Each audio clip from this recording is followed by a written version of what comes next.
Okay, welcome back. You're listening to the second hour of the weekend edition of the Cortland Economics Reports. I'm Al Cortland. Appreciate you joining me.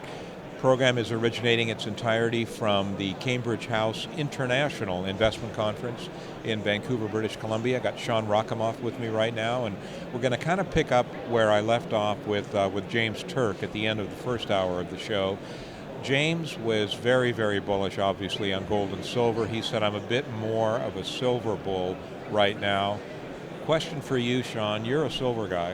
Why is James perhaps more of a silver bull? Because silver relatively maybe underperformed gold, at least in its own market. For instance, gold made a new high in nominal terms, an all-time high when it cleared, say, 850. Silver barely touched its own all-time high, the $50 mark. It's now trading around 32. Right. So has a lot of ground to make up. That said, going back to the beginning of the bull market, silver has outperformed gold by at least 100%. Well, I'm a believer in silver. Our listeners know that. My last trade for 2011 was purchasing some silver through Sprott Asset Management, through one of their 100% backed trusts. I'm very, very comfortable with that. You know, I want to talk about a couple of things as to why I buy silver and why I think listeners should buy silver, and it's real simple. It's not a short-term deal. It's not a deal that you invest in to make a quick profit. It's a deal that helps you sleep at night because you know currency collapses, what have you, silver's going to be there to help you. Well, I think you got it exactly right, Al. I mean, you and I talked on the subject a number of times, but generally speaking, silver is money and has been historically all over the world. The word for silver is synonymous with money in 52 languages. And yes, at this point, you probably will not buy silver to make money, although I still think the potential for the entire cycle is still about a 10 bagger from here. Oh, I'm not disagreeing with that. I'm just saying that's not my motive. My motive purely and simply is I want to have something that I can count on, you know, that's going to provide me with value all the time, for lack of better terms. Well, yes, the safe haven aspect of it is definitely there. It's been there through history, and I don't see how and why it would be different this time. So absolutely, it will perform that role. No question. All right. Let's talk about various ways now that you can get involved in the silver arena. Obviously, you can buy physical. Obviously, you can buy derivatives of sorts. Obviously, you can buy shares in the silver industry. I know what the answer to this question is, but I'm going to ask you anyway. What's the best thing in your opinion? The best way is, of course, to get physical silver, and an even better way is to take physical delivery of it or possession. Beyond that, that would be my number one step. If you don't have it, I would put the bulk of your assets in that category.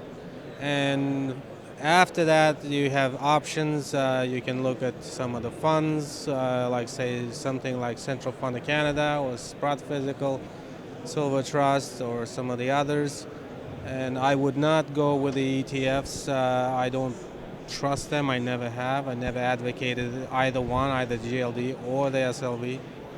That wouldn't be something I'd be interested in. But some of the silver companies at this very moment provide tremendous value. A bunch of them are trading, even the blue chips trading close to 10 times earnings right now. That is not normal for silver. They trade anywhere from 20 to 60 times earnings. Because silver is such a small market and the price moves very rapidly, as we have witnessed last year. Yeah. What do you think about silver stocks of the publicly traded companies involved in the industry? Well, that's what I'm saying. Even the blue chips in that sector right now are trading at very compelling valuations. In fact, this morning there's been a takeover in that area when Pan American acquired Minefinders. And Minefinders started as a grassroots exploration company. In this cycle, I remembered going back to about 2002. It was a penny stock, and they grew and made discoveries. They built the mine in Mexico, and they were eventually bought out for $1.5 billion. So that's the kind of success you can find in the mining stocks. How did you get involved in silver? Now you came over to North America from Russia, if I'm not mistaken. We're both a couple of Russian guys here, but why silver as opposed to a myriad of other opportunities? Well, I was working on Wall Street in the 90s and during the dot-com boom, and I was trading like mad like everybody else. You could call me a day trader at that time, and I was losing money, and I didn't like it one bit, so I decided I have to study. There's got to be something to it, so I started studying, took courses, read books, and figured out that there's a method to the madness, and the next bull market was going to be in resources, and particularly in precious metals. I dug deeper in there, and I found that silver would outperform gold at least three times for the duration of the bull market. So that basically clinched it for me to be a silver bug. I mean, I expected all resources to go up, but because I didn't have any background at the time, for me it was you had to know things about copper or lead or oil or other things. Precious metals, you didn't have to. I agree. And then silver is to gold what gold is to everything else. Silver is gold on steroids. So that's why I became a silver bug.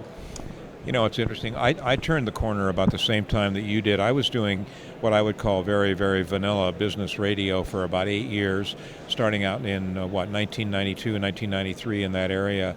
I saw what was going on as Sean lost a whack of money, he says, day trading. I saw what was going on in the market, and I have to tell you, I had absolutely no faith starting in about 1999 in the conventional stock markets. I had no faith in real estate at the time. Where am I today? Well, I'm doing very well, thank you very much. Thanks to my investments in gold and silver, and quite frankly, thanks to recent investments in real estate at truly bargain basement prices.